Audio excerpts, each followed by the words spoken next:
በስመ አብ ወወልድ ወመንፈስ ቅዱስ አህዱ አምላክ።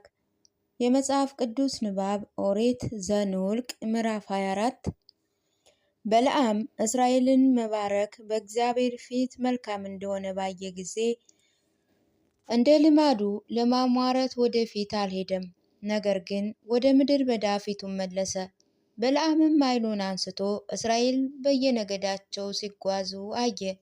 የእግዚአብሔር መንፈስ በላዩ መጣ፣ በምሳሌ ይናገር ጀመር፣ እንዲህም አለ። የቢዖር ልጅ በለዓም እንዲህ ይላል፣ በትክክል የሚያይ ሰው እንዲህ ይላል። የእግዚአብሔርን ቃል የሚሰማ ሁሉን የሚችል የአምላክን ራእይ የሚያይ ተኝቶ ዓይኖቹ የተከፈቱለት እንዲህ ይላል። ያዕቆብ ሆይ ቤቶች፣ እስራኤል ሆይ ድንኳኖች ምንኛ ያምራሉ!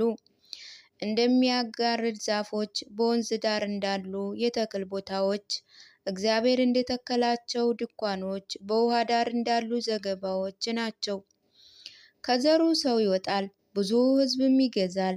መንግስቱ ከአጋግ ይልቅ ከፍ ከፍ ትላለች፣ መንግስቱ ትሰፋለች። እግዚአብሔርም ከግብፅ መርቶ አውጥቶታል። አንድ ቀንድ እንዳለው ክብር አለው። ጠላቶችን አሕዛብን ይበላል፣ አጥንቶቻቸውን ይሰብራል፣ በፍላጻዎችም ጠላቱ ይወጋል። አርፏል፣ እንደ አንበሳ ደቦል ተጋድሎ ማን ያነሰዋል? የሚመርቁት ሁሉ የተመረቁ ይሁኑ፣ የሚረግሙት ሁሉ የተረገሙ ይሁኑ። በለዓምም በበለዓም ላይ ተቆጣ፣ እጆቹንም አጨበጨበ። በለዓምም በለዓምን አለው፣ ጠላቶቼን ትረግም ዘንድ ጠራው፣ እነሆ ፈጽመህ መረቅካቸው። ይሄ ሦስተኛ ነው። አሁንም እንግዲህ ወደ ስፍራ ሂድ፣ እኔ አከብርሃለሁ ብዬ ነበር። እግዚአብሔር ግን እነሆ ክብርህን ከለከለ። በለዓምም ባላቅን አለው፣ ባላቅ በቤቱ የሞላውን ብርና ወርቅ ቢሰጠኝ መልካሙን ወይም ክፉን ከልቤ ለማድረግ የእግዚአብሔርን ቃል እተላለፍ ዘንድ አይቻለኝም። እግዚአብሔር የተናገረውን እርሱን እናገራለሁ ብዬ ወደ እኔ ለላካቸው መልእክተኞችህ አልተናገርኳቸውምን? አሁንም እነሆ ወደ ሕዝብ እሄዳለሁ እና ይህ ሕዝብ በኋላኛው ዘመን በአሕዛብ ላይ የሚያደርገውን እነግርሃለሁ። የበለዓም የመጨረሻ ትንቢት በምሳሌ ይናገር ጀመር፣ እንዲህ አለ። የቢዖር ልጅ በለዓም እንዲህ ይላል፣ በትክክል የሚያይ ሰው እንዲህ ይላል። የእግዚአብሔርን ቃል የሚሰማ የልዑልን እውቀት የሚያውቅ ሁሉን የሚችል የአምላኩን ራእይ የሚያይ ተኝቶ ዓይኖቹ የተከፈቱለት እንዲህ ይላል። አየዋለሁ፣ አሁን ግን አይደለም፣ አባርከዋለሁ፣ በቅርብ ግን አይደለም። ከያዕቆብ ኮከብ ይወጣል፣ ከእስራኤልም ሰው ይነግሣል። የሞዓብ አለቆች ይመታሉ፣ የሴትንም ልጆች ሁሉ ይባርካሉ። ኤዶምያስም በርስቱ ይሆናል፣ ጠላቱ ኢሳው ደግሞ ርስቱ ይሆናል።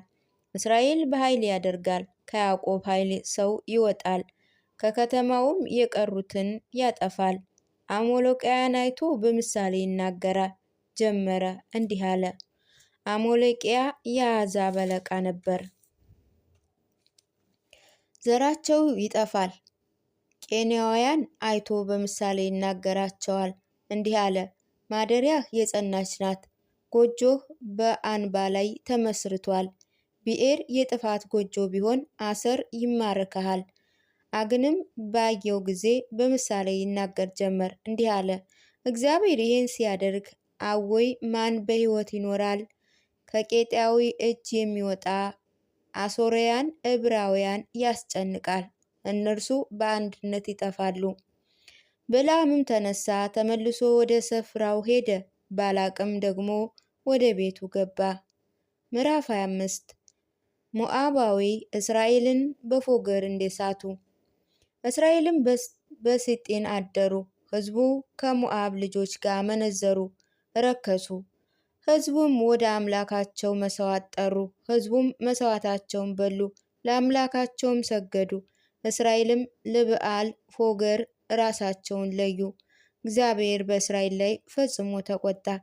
እግዚአብሔርም ሙሴን አለው፣ የእግዚአብሔርን ትእዛዝ ስላፈረሱ የሕዝቤን አለቆች ሁሉ ወስደህ በፀሐይ ፊት ቅጣቸው፣ የእግዚአብሔርን ቁጣ ከእስራኤል ይርቃል።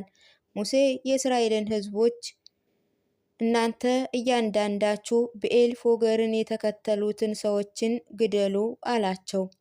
እነሆም ከእስራኤል ልጆች አንዱ መጥቶ በሙሴና በእስራኤል ልጆች ማኅበር ሁሉ ፊት ወንድሙን ወደ ምድያም ሴት ወሰደው። እነርሱም በምስክሩ ድንኳን ደጃፍ ያለቅሱ ነበር። የካህኑም የአሮን ልጅ የአልዓዛርም ልጅ ፊንሐስ ባየው ጊዜ ከማኅበሩ መካከል ተነስቶ በእጁ ጦር አነሳ። ያንንም የእስራኤል ሰው ተከትሎ ወደ ድንኳኑ ገባ። ሁለቱም እስራኤላውያን ሰውን ምድያሚቱን ሴት ሆዳቸውንም ወጋቸው። ከእስራኤል ልጆች መቅሰፍቱ ተወገደ። በመቅሰፍቱ የሞቱት 24,000 ነበሩ። እግዚአብሔርም ሙሴን እንዲህ ብሎ ተናገረው። የካህኑ የአሮን ልጅ የአልዓዛር ልጅ ፊንሐስ በቅንዓቴ በመካከላቸው ቀንቷልና ቀጣዩን ከእስራኤል ልጆች መልስ እኔም የእስራኤል ልጆች በቅንዓቴ አላጠፋሁም። ስለዚህ አልኩኝ፣ እነሆ የሰላሜን ቃል ኪዳን እሰጠዋለሁ፣ ለአምላኩ ቀንቷልና ለእስራኤል ልጆችም አስተሰርዮአልና ለእርሱ ከእርሱ በኋላ ለዘሩ ለዘላለሙ የክህነት ቃል ኪዳን ይሆንለታል። ከምድያሚቱ ጋር የተገደለ የእስራኤላዊ ሰው ስም ዘንበሪ ነበረ። የአባቱ አለቃ የስምዖን የሆነ የሱሊ ልጅ ነበር። የተገደለችው ምድያማዊ ስምዖ ከሰቢ ነበር። እርሱም የሱር ልጅ ነበረች። እርሱም የምድያም አባቶች ወገን የሚሆን የሳሞት ወገን አለቃ ነበር። እግዚአብሔር ሙሴን እንዲህ ብሎ ተናገረው። ለእስራኤል ልጆች እንዲህ ብለህ ንገራቸው፣ ምድያማውያን አስጨነቋቸው፣ ግደሏቸው። ስለ ምድያም አለቃ ልጅ ስለ እህታቸው ስለ ከሰቢ በፎገር ምክንያት በሸነገሏቸው ሽንገላ አስጨንቋቸዋልና